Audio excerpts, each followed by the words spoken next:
Hey guys, welcome to the show. Today we're going to do something a little different. Normally I do gameplay videos. Today I've been asked to do a critique of TheCode. It's a new, I don't exactly know how to put it, but it's something that's happening in EVE that is causing miners a lot of grief. And in that respect, we're going to kind of go over it and see what we can find out. I've gone to their website and I've pulled their code of conduct and their requirements for said code. I want to go ahead and read that to you now, and then we're going to talk about it after we get done with that. So let's just get right to it.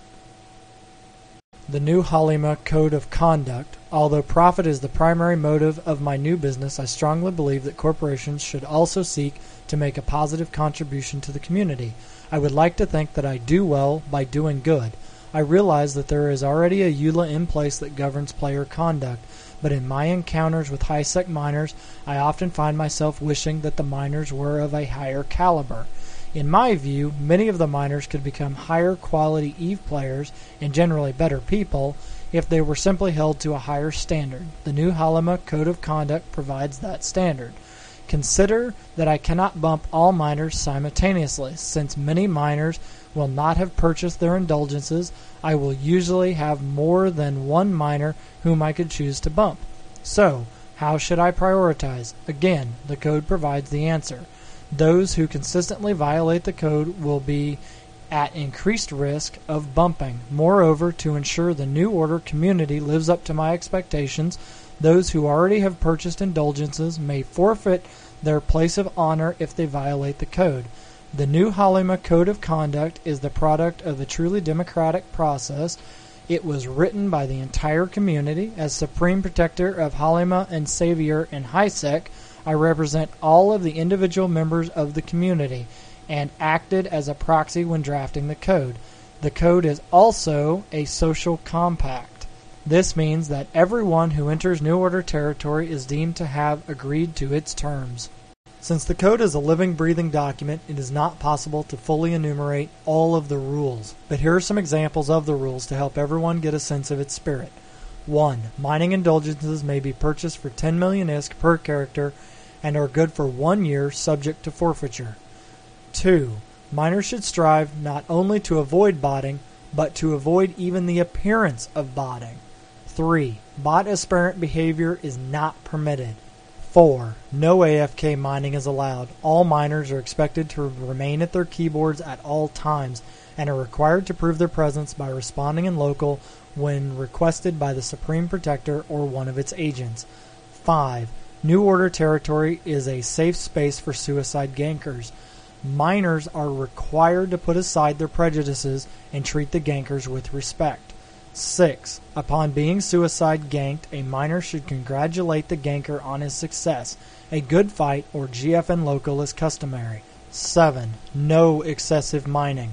Miners should not fall into the routine of mining all day. I want well-rounded people in my system, not ice mining machines. 8. Keep local clean. Miners should be courteous and local and should refrain from the use of profanity. 9. Respect for elected officials. As Savior of HiSec, I acted as a proxy when electing myself Supreme Protector. Miners should respect the will exercised by the people when they made this choice. 10. New Order of HiSec continues to recognize the Mittani as the legitimate chairman of the CSM. This determination remains the rule of all New Order territories. 11. Prejudice towards minorities is not permitted. For the sake of clarity, this cannot apply to all groups claiming minority status, but only discrete and insular minorities, which are defined as suicide gankers, goons, and others who oppose high-sec mining. 12. If a miner does not wish to purchase a mining indulgence, he may still be granted a 1-day reprieve if he is able to correctly answer the Supreme Protector's questions 3. 13. Red pen. On my desk there is a sheet of paper. In my desk there is a drawer. Inside this drawer is a red pen. If a miner commits an egregious offense or a series of offenses, his name will be written on paper with the red pen. If your name is written in red pen, the cost of an indulgence will be trebled and you will be at increased risk of bumping. Okay, so that's the brief synopsis of what they have listed on their website for what their code is. Now, this code is put out by James 3.15 of the New Order. Now, the New Order appears to be, in my opinion, just a subset of Goonswarm. Now, Goonswarm has done things like this in the past, I think to a much better degree than what these guys are trying to pull it off as. So let's take a quick peek at what they've done in the past as Goonswarm as a whole. Now, if you've played EVE at all in the last 5 years or so, you've heard of Hulkageddon, or you've been a member of it, or you've been hit by it. At some point, Hulkageddon has affected your life. Now, in my opinion, Hulkageddon was a necessary evil. What it did was it drove prices up and down on the market as a market control. Now, Goonswarm pulled this off to the greatest extent by making it a very short-term, very fast-paced destruction time. Now, it is griefing, which is technically against the EULA, but in the way that it was performed, it was not an issue. It ended up being an event in EVE that was looked forward to by the PvPers. Even some of the miners would get in on the action just because it was a change of pace. Okay, so that's what's happened in the past. So now let's just look forward to the future. Let's go through these list of codes that they say are required. Let's start with the first one. Mining indulgences may be purchased for 10 million ISK per character. Now, for somebody like me who can, when he decides to mine, can bring 20 characters online and go mining, I would look like a bot. Therefore, I would break half of their rules right off the get-go. I would also have to pay 200 million ISK per year, but the moment I look like a bot, I would just lose it. So, in my mind, this is just extortion. All they're doing is extorting you as the player to get money out of you. This I do not agree with. I do not agree with extortion, even though it is an actual gameplay mechanic that is built into EVE. I personally don't agree with it. However, my personal opinion on that matter doesn't make two shits or a fuck on whether or not it's going to happen. It's going to happen. So the only thing that you can do as a player is ignore them and move to a new system where they're not at. Yes, it's inconvenient. Yes, it's a pain in the ass. But it is really the only option you have. Or you have to go to doing missions or doing PvP or doing something else for a while until they get bored and log off or they go away. Okay, I'm going to skip right on down to number 3. No AFK mining allowed. All miners are expected to remain at their keyboards at all times. As we all know, we do have real life that's happening while we're playing. We are not 100% dedicated to playing this game with zero interruptions. At least I'm not. I have 4 kids. When I'm playing, if there's an emergency, I'm going to get up and I'm going to walk away.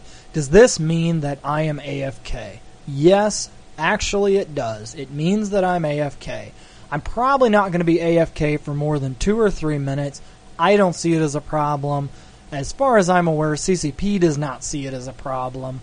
So I don't actually consider this to be AFK. Now, if you are mining for extended periods of time while not being at your keyboard, that is considered AFK. If you're doing that, you're probably using a botting program. If you're doing that, you're breaking all kinds of terms of services anyway. Quite frankly, you should be blown up. That's just how that should work. Bots are not tolerated by almost anyone in the EVE community, and the people who do tolerate it are not people you probably want to be friends with anyway. Okay, so now I want to jump right on down to 6 and 7. The thought that they have that someone who has just been ganked is going to tell their ganker, good fight, in local as a customary, nice thing to do, in my mind, is total bullshit. Anyone who's been ganked, I don't care if it's them or it's the miner they're popping, saying good fight at the end of that is not really true. You weren't fighting. You were a miner. You got blown up. You lost your ship. Your ship was worth a lot more than whatever they hit you with. This, in my mind, is an absolute asinine idea. Now, the other half of that is they're saying no excessive mining. They want you to have a different routine every day and to not mine every day. That doesn't really work out either, because mining in EVE is an actual profession. They actually teach you how to do this now in the starter tutorial so that it can become a complete profession. Now, mining is more than just mining rocks. You also have the production side, you have the refining side, you have some other things that take a little bit of time, but the mining is the primary part of that. Now, in my mind, to say no excessive mining, if your field of expertise that you've decided to do in EVE is mining, then they've just told you can't play the game. And in my mind, they can't do that. That is completely against the rules as far as anybody's concerned. Now, can they still do it? Yes, they can say whatever they want. They can push you out of their system. They can grief you. So long as they are not doing it in a way that breaks the terms of service, they can just get you to move. And that's it. And that's all you need to do. Just move. Go somewhere else where they're not at. They're not in the entire EVE universe. They can't be. They're not that big. Goon Swarm is, but the New Order is not. As far as I can tell, they can't be in more than 50 or 60 systems total. And if that's the case, there's always somewhere you can go find where you can find some protection from some other people or people who are fighting against these guys to be able to do your said profession, which is mining. So here we go on to the next set. Alright, keep local clean. This one's actually a good one. I respect this one quite a bit. It is that they want you to be courteous and refrain from the use of profanity. This is just a good common sense rule that should be used in every MMO. I think it's just thrown in there because they needed something else to fill the spot. Now the next one really bothers me because it says, respect for elected officials. As savior of HighSec, I acted as proxy when electing myself as supreme protector. Now, I cannot respect an elected official that is self-appointed. This means you are a dictator. You are not an elected official. You are a dictator. As a dictator, expecting that is natural. Earning that is something completely different. An elected official earns his position. The CSMs prove that every year with the CSM votes that happen. They are earning the right to be on the CSM panel from other players. To self-appoint yourself is just hypocrisy. And that completely makes me have zero respect for these guys. Now let's move on to the next set. Okay, so the last one that I want to talk about is the red pen. Now to me this is really, really funny because if he's the only one who has the red pen, then what anybody else says doesn't really make a damn. And all of his agents that work for him don't really mean anything because they don't have the red pen. Now the red pen, the only thing I can see that it does is it makes your indulgence fee go up. So instead of 10 million, it might be 100 million a year. If you're willing to pay that and not move, by all means, continue to pay these guys so that they can stay in business and buy ships so they can continue to blow you up because you're too stupid to move. Now, they also say that you may be at risk of increased bumping. Okay, great, they're going to bump you. Woohoo! They're also going to blow you up. So what's the point? You need to move. You need to get out of there. If your name gets on this list, you're going to be targeted. I'm probably going to be targeted just for doing this video, even though I haven't actually gone mining in probably 6 months. I'll probably still be targeted when I'm out missioning. That's okay.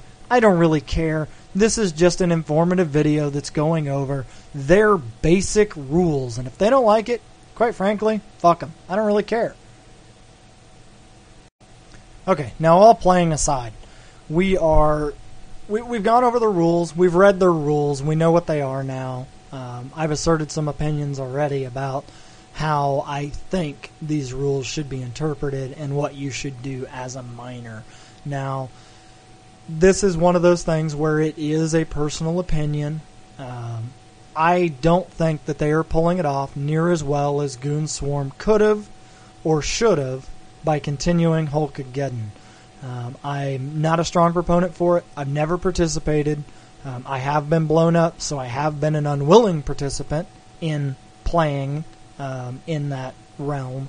But if you are a player that is doing macro style stuff, that is a problem. You do need to rethink what you're doing and why you're playing this game. However, if you are a normal miner, someone who is just doing what they need to do in the game so that they can relax or they can have fun or they can just play as an escape even, this is really disheartening to see the EVE community allow this kind of activity to continue. It is worth noting that there are people who are targeting these guys and blowing them out of the water when they see them. That is helpful to the community in a lot of ways, because anyone who proclaims himself to be the savior of HiSec really should be blown out of the water. However, as far as I can tell, in the last week, this guy is not even logged in. His agents are on. He, however, is not. He is now in a one-man corp, which can be war decked, which means he will probably never undock from the station, whichever station he happens to be in. I haven't bothered to go look him up or have my agents tell me where he's at. My guess is he's still in low sec. Even if you wanted to get to him, you couldn't. So it's one of those kind of people that you just need to ignore and move on with. They are doing some stupid stuff. There's not a ton you can do about it. You just need to play smart. You need to realize that you can move. There are other areas in EVE where these kind of players do not exist, where friendly players exist that will help you and will give you the guidance and assistance that you need. If you have any questions, feel free to hit me up in the comments or send me an EVE mail. It's CTV99, all caps. There's a couple of them out there. I'm the only one with that exact name. So you can send me an EVE mail and I will get it and I will respond within a few hours. You can leave a comment. I tend to respond right away to those, and I can see what I can help you with. Now, I might do another video here soon that would be some fits that would help protect against these kind of ganking fleets. However, the moment I post a fit like that, or I give you any kind of advice that way, they're just going to change their tactics, and then you're going to be vulnerable again. So it really does depend on how you want to play, where you want to play, and whether or not you want to be a part of someone else being able to play for free. When you pay these guys, they are buying Plex, they are buying ships. You are basically funding their activities. If you ignore them and you don't pay them, eventually they will run out of money and they will disappear, and the event will finally be over. It is one of those things that does take time. If you are currently being griefed by these guys, I do feel for you. The same way I felt for the other miners that I knew during Hulkageddon. It is a real pain in the ass, but the best recommendation I can give you is just move on along down the road. All right, guys, have a good night. I hope this was helpful. If not, sorry. Give me your comments. I'll see what I can do to give you some more info. Thanks again. Bye.